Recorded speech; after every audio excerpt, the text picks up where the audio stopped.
Hello everyone, welcome to my channel. मेरा नाम है अनिकेत और आज हम डिस्कस करने जा रहे हैं जीएफजी का problem check if all bits are set. तो इस क्वेश्चन में हमें चेक करना है कि हमारे जो बिट्स है, अगर हम किसी भी इंटीजर का बिट रिप्रेजेंटेशन करें तो उसमें सारे के सारे बिट सेट हैं या नहीं। फॉर एग्जांपल अगर हम 7 को देखें, 7 का बिट रिप्रेजेंटेशन होता है 111। इस तरीके से हम बाइनरी रिप्रेजेंटेशन करते हैं। इस डेसिमल नंबर का हम अगर बाइनरी रिप्रेजेंटेशन करें तो हमारा ये आता है।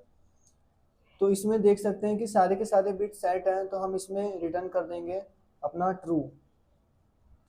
इसी तरीके से अगर हम देखें 15 को, तो इसमें भी 11111, एक वन ज़्यादा लिख लिया मैंने। तो इसमें भी सारे के सारे बिट सेट हैं, तो हम इसमें भी ट्रू रिटर्न कर देंगे।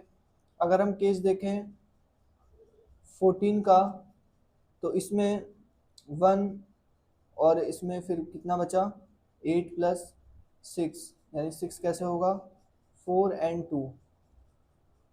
तो 14 का अगर हम केस देखें तो इसमें भी ये सारे के सारे बिट जो हैं वो सेट नहीं है, तो हम इसमें रिटर्न कर देंगे फॉल्स।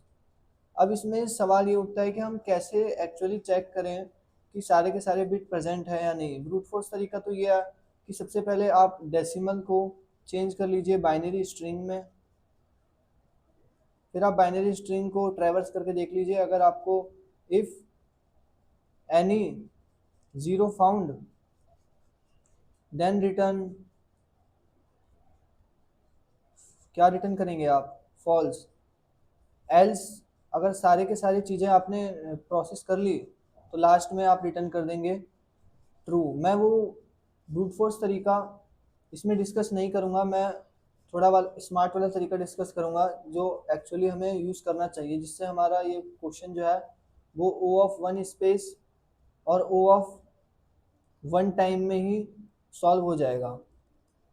तो वो तरीका क्या है कि अगर हम गौर से देखें किसी भी दो इंटीजर्स, कंसेक्यूटिव इंटीजर्स को, जो कि सेट होते हैं, फिर उसका अगला वाला इंटीजर देखें तो 15 को अगर देखें तो वो 111 होता है, लेकिन अगर 16 को देखें तो वो एक एक्स्ट्रा बन के 1 2 3 4 उसमें ऐसे रिप्रेजेंटेशन होता है उसका बाइनरी का। अगर हम 7 को देखें तो वो 111 होता है, लेकिन अगर हम 8 को देखें तो वो 1000 होता है। अगर हम इसी तरीके से 32 को देखें तो वो 11111 होता है, लेकिन अगर हम 33 को देखें तो 32 को देखें तो ये मैंने गलत लिख दिया है गलती से, इसमें हमारा 31 होना चाहिए था। अगर हम 31 को देखें तो उसमें 11111 होता है, लेकिन अगर 32 को देखें तो वो इस तरीके से हमारा प्रेजेंट होता है।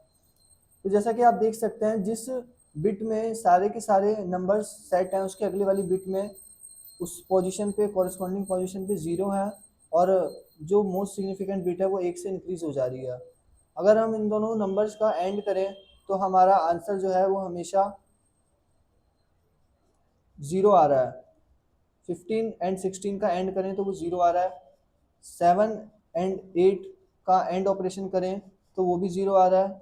और 31 एंड 32 का अगर हम एंड ऑपरेशन करें तो वो भी 0 ही आ रहा है।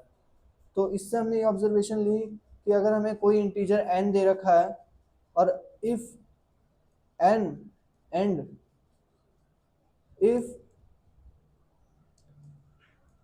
n and n plus one is equal to 0, तो हम रिटर्न कर देंगे ट्रू। एल्स हम क्या करेंगे, एल्स हम रिटर्न कर देंगे फॉल्स। तो अगर n और n प्लस वन के बीच का जो एंड ऑपरेशन है अगर वो 0 हमें रिजल्ट करता है तो हम ट्रू रिटर्न कर देंगे, वरना तो हम फॉल्स रिटर्न कर देंगे। अब इसमें एक एज केस है कि क्या होगा अगर हमारा n जो है वो 0 होगा। अगर n हमारा 0 होगा तो हम n प्लस वन करेंगे तो 0 एंड 1 इजिकल टू हम कर देंगे 0। तो इसमें तो हमारा ट्रू रिटर्न हो जाएगा, लेकिन एक्चुअली रिटर्न क्या होना चाहिए था, इसमें रिटर्न होना चाहिए था फॉल्स। तो हम इसमें बस एक एज केस दिखा देंगे, एन अगर 0 के बराबर है तो रिटर्न फॉल्स कर देंगे हम ये वाले केस को चेक नहीं करेंगे। आई होप आपको ये इंट्यूशन समझ में आई होगी। यही सेम इंट्यूशन मैंने अपने कोड में भी लिखी है। इसमें अगर n 0 के बराबर है तो मैंने रिटर्न फॉल्स कर दिया है।